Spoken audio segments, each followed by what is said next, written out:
le Var, les conducteurs de deux roues sont les premières victimes de la route. Pour réduire les risques d'accident, certains conducteurs décident donc de suivre des séances de perfectionnement.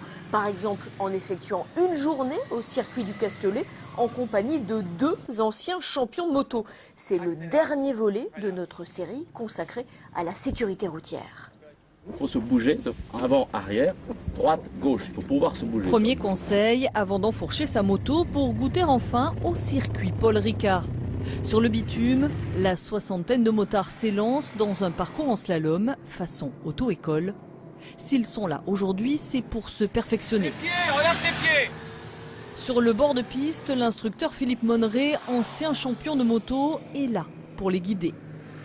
Bien tenir sa moto, anticiper. Ça aussi, c'est un gage de sécurité, savoir anticiper. Et puis, utiliser aussi correctement sa boîte de vitesse, parce que là, il y en a beaucoup qui sont ou en sur-régime ou en sous-régime. Et surtout qui sont très raides. Il faut rouler relâché sur une moto. Chacun sur sa moto personnelle, les styles sont différents au bout de quelques tours, plus ou moins réussis. Le pilote instructeur fait le point. J'ai tendance à y aller comme je faisais, quoi. Ouais, mais parce que tu sais pourquoi? Parce que ça vient du bas du corps, j'ai vu. Nouvel atelier, cette fois on travaille le freinage. L'exercice est plus difficile et technique qu'il n'y paraît. Il y a quand même beaucoup de lacunes, il faut être honnête. Un permis, c'est le permis de conduire.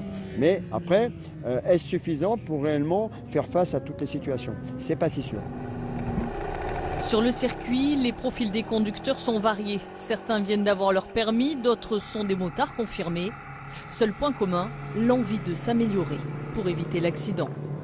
Ça pardonne pas, donc c'est un peu le but de ces stages, de rouler plus sûr et faire moins d'erreurs sur la route. On se rend bien compte quand même par rapport à la voiture qu'il n'y a pas le carénage autour, quoi.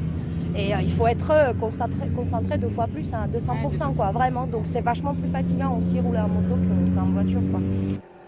Depuis le début de l'année dans le Var, 13 motards ont perdu la vie. Sur la route, c'est le deux roues qui est le plus touché.